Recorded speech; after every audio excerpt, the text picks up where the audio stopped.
کبار ائمہ حدیث جو ہے وہ ان کے پیروکار ہیں۔ امام بخاری یہ مقلد اور پیروکار ہیں، حضرت سیدنا امام مسلم وہ پیروکار اور متبع ہیں، اور حدیث کی دنیا میں ایک بہت بڑے محدث ہیں، اور انہیں امام بیہقی کہتے ہیں۔ امام بیہقی بھی انہی کے مقلد اور پیروکار ہیں، اور خود خطیب بغدادی وہ بھی انہی کے متبع اور پیروکار ہیں، اور وہ کون ہے؟ حضرت سیدنا امام شافعی، جو ائمہ اربعہ سے ایک ہیں۔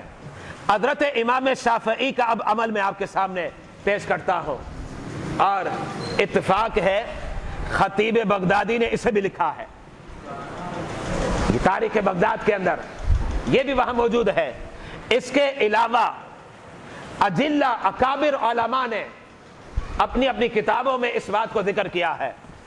حضرت سیدنا امام شافعی فرماتے ہیں، میں بغداد معلیٰ جب حاضر ہوتا ہوں، خواہ کتنے دن کا بھی قیام ہو، 5 روزہ ہو یا 10 روزہ ہو، بغداد معلیٰ میں جب میری حاضری ہو جائے، روزانہ میرا ایک معمول ہے، روزانہ۔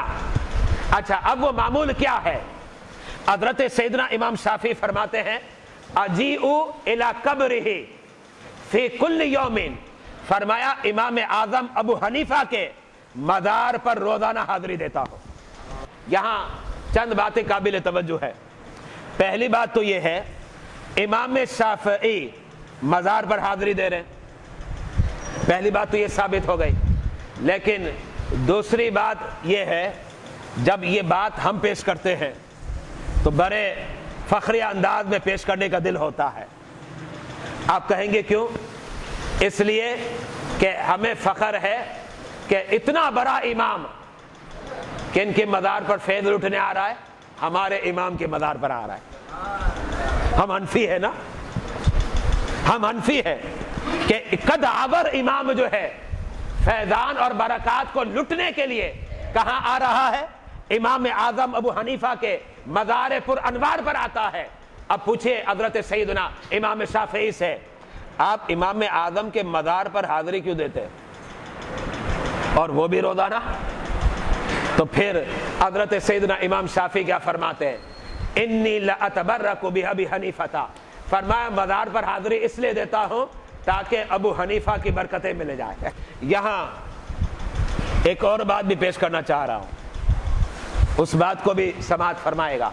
ساری باتیں خطیب بغدادی نے تاریخ بغداد کے اندر ذکر کی ہے۔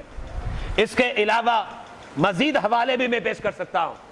ایک کتاب اخبار ابی حنیفہ و اصحابہ، اس کے اندر بھی مذکور ہے۔ ایک اور کتاب ہے الخیرات الحسان، اس کے اندر بھی مذکور ہے۔ یہ باتیں اس کے اندر مذکور ہیں۔ اچھا، اب حضرت سیدنا امام شافعی کا ایک اور عمل سنیے۔ وہ عمل کیا ہے؟ حضرت سیدنا امام شافعی فرماتے ہیں، اگر مجھے کوئی حاجت ہوتی ہے، کوئی ضرورت پڑ جاتی ہے، اور میں چاہتا ہوں کہ میری حاجت پوری ہو جائے، تو آپ کیا کرتے ہیں؟ امام شافعی نے فرمایا، میں 2 رکعت نفل پڑھتا ہوں، حاضر ہو جاتا ہوں حضرت سیدنا امام اعظم کے مزار پر۔ یہ امام شافعی فرماتے 2 رکعت نفل پڑھتا ہوں، صلیت رکعتین وجئت الی قبر ابی حنیفہ، فرمایا 2 رکعت نفل پڑھتا ہوں اور امام اعظم ابو حنیفہ کے مزار پر حاضر ہو جاتا ہوں۔ اچھا، اب رب کی بارگاہ میں دعا کرتا ہوں اور وسیلہ پیش کرتا ہوں صاحب مزار کا۔ جب میں امام اعظم ابو حنیفہ کا وسیلہ پیش کرتا ہوں، فرمایا میں دیکھتا ہوں میری دعا جلدی قبول ہو جاتی ہے۔